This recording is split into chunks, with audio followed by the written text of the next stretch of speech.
Actualité plus calme cette semaine dans le monde d'Outlander, mais faites-moi confiance, j'ai tout de même trouvé des petites choses intéressantes à vous dévoiler.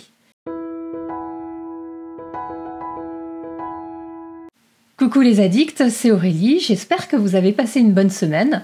Vous êtes de plus en plus nombreux à suivre ce journal d'actu, je vous en remercie. Pour permettre à la majorité d'entre vous de le comprendre, il y a une fonction de sous-titres automatique dans votre langue, proposée par YouTube, donc pensez à activer les sous-titres. Voyons maintenant un peu les nouvelles autour de la saison 7 d'Outlander. Alors, le tournage d'un nouveau blog serait-il en cours ? En tout cas, c'est ce que laissent penser des stories Instagram de la doublure de Catherine Abalf, Valérie Jagem, qui a partagé la photo que je vous mets là sur le côté. Donc, elle s'est levée de très bonne heure en milieu de semaine. Et de la même façon, le chauffeur David Stewart, qui met toujours des petites choses, des tasses de café, tout ça sur Twitter. Et le mardi 31 janvier, il a tweeté « We go again ». Donc, ce serait le début d'un nouveau cycle et d'un nouveau bloc de tournage. À suivre. Une photo très énigmatique également cette semaine de Sophie Skelton dans sa story Instagram. Je vous la partage là sur le côté. Je serais curieuse de connaître vos avis à propos de cette photo. Qu'est-ce que ça pourrait bien être ? Mettez vos réponses dans les commentaires si vous avez des idées. Personnellement, j'arrive pas trop bien à voir. Est-ce que ce sont des animaux morts ? Dites-moi ce que vous en pensez. Des nouvelles de Stephen Cree qui a donné une interview pour le journal L'Express, qui est en ligne, et il parle de la saison 7 sans Laura Donnelly, sa partenaire à l'écran qui jouait Jenny. L'acteur a été annoncé parmi les membres du casting de la saison 7. C'est donc un retour pour lui après plusieurs années d'absence et une dernière apparition de son personnage, Ian Murray, le père. C'était dans la saison 4. La journaliste lui a demandé ce que cela lui faisait de reprendre son rôle sans sa partenaire, Laura Donnelly. Steven dit qu'il n'a pas trouvé ça trop étrange, d'une part parce que cela faisait longtemps qu'il n'avait pas tourné pour la série, et d'autre part parce qu'il n'avait finalement eu pas tant de scènes que ça avec Laura Jenny. Il a adoré tourner avec Christine Atherton, la nouvelle actrice qui joue Jenny, et il dit qu'elle a été fantastique. Dites-moi en commentaire si vous connaissez cette actrice et si vous avez hâte de revoir Ian et Jenny dans la saison 7. En tout cas, Steven a vraiment aimé revenir dans Outlander. Il aime beaucoup la portée mondiale de la série et les fans dévoués qu'il rencontre lors des différentes conventions auxquelles il participe. Il sera d'ailleurs de retour à Paris les 29 et 30 avril prochains pour la LandCon 5. Et donc je suppose que celles et ceux qui y seront contents de le retrouver parce que franchement, c'est une personne très agréable. Également cette semaine, des photos des figurants sur des tournages en extérieur ont été publiées. C'est l'agence Real People Casting qui a publié une série de portraits de personnes, donc figurants, des figurants qui ont participé au tournage d'Outlander. Et les mots qui accompagnent ces publications précisent que le tournage a été réalisé en extérieur. Real People Casting, c'est une agence écossaise qui a été créée en 90 et qui se charge de trouver des vraies personnes, entre guillemets, pour la télévision, le cinéma et la photographie en Écosse.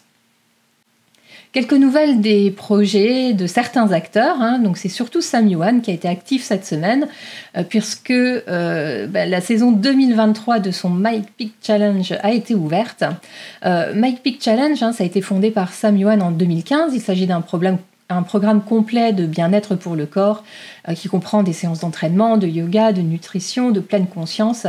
Il existe une communauté internationale de peakers, c'est comme ça que s'appellent ceux qui adhèrent à My Peak Challenge. Et cette communauté internationale, au travers de réseaux, communique et en fait, ils se motivent tous ensemble. En adhérant au programme, votre cotisation contribue à financer diverses causes, notamment la lutte contre la faim, la recherche sur le cancer du sang, les soins palliatifs et la protection de l'environnement. Et d'ailleurs, cette année, MPC soutient une association pour la conservation des océans qui s'appelle Ocean Conservancy.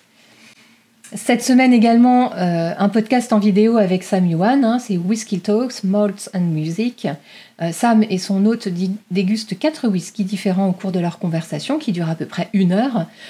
Sam y parle de sa passion pour le whisky et de ses projets autour du whisky et des spiritueux en général. Il semblerait d'ailleurs qu'il y ait un nouveau projet très enthousiasmant pour lui dans les tuyaux. Il n'en a pas dit plus.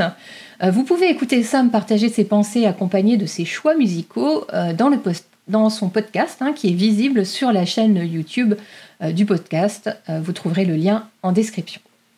Alors, quelques projets de fans, nouvelle rubrique pour ce JT. Et j'ai envie de vous parler de la fan qui refait la déco de sa maison en s'inspirant des décors d'Outlander. Et je remercie d'ailleurs Florence pour m'avoir communiqué cette source.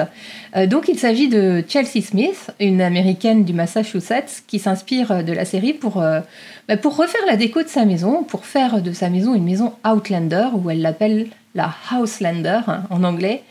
Elle est présente sur les réseaux Instagram et TikTok où elle partage les photos de ses travaux, de ses trouvailles et de ses bricolages.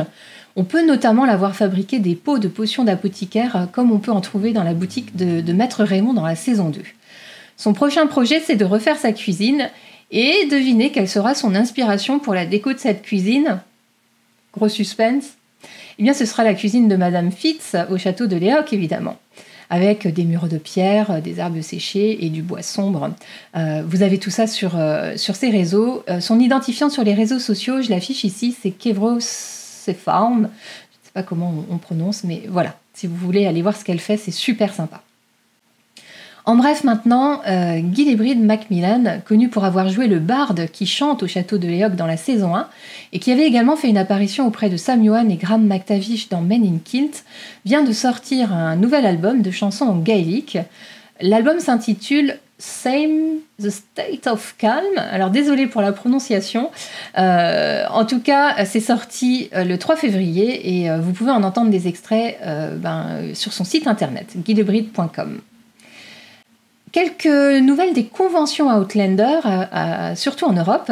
Donc vous avez la convention The Lancon 5 qui aura lieu les 29 et 30 avril prochains en France, à Paris. J'en ai parlé tout à l'heure, Stephen Cree sera présent et d'autres acteurs. Il reste encore des places. Une belle liste d'invités a déjà été annoncée et d'autres sont à venir puisque la liste des invités n'a pas été annoncée comme clôturée. Donc allez voir ça si ça vous intéresse. Et toujours dans le thème des conventions, Entertainment Events organise sa première convention qui s'appelle Dragonfly in Amber. C'est à Düsseldorf en Allemagne, les 25 et 26 novembre, donc en fin de cette année. Et entre deux, vous avez cet été la Highlanders qui organise son 6e événement à Birmingham en Angleterre du 4 au 6 août. Tous les liens vers les événements sont dans la description de ma vidéo juste en dessous. Et enfin, pour occuper un peu votre Droughtlander, vous pouvez toujours aller voir ou revoir mon analyse de la bande-annonce de la saison 7.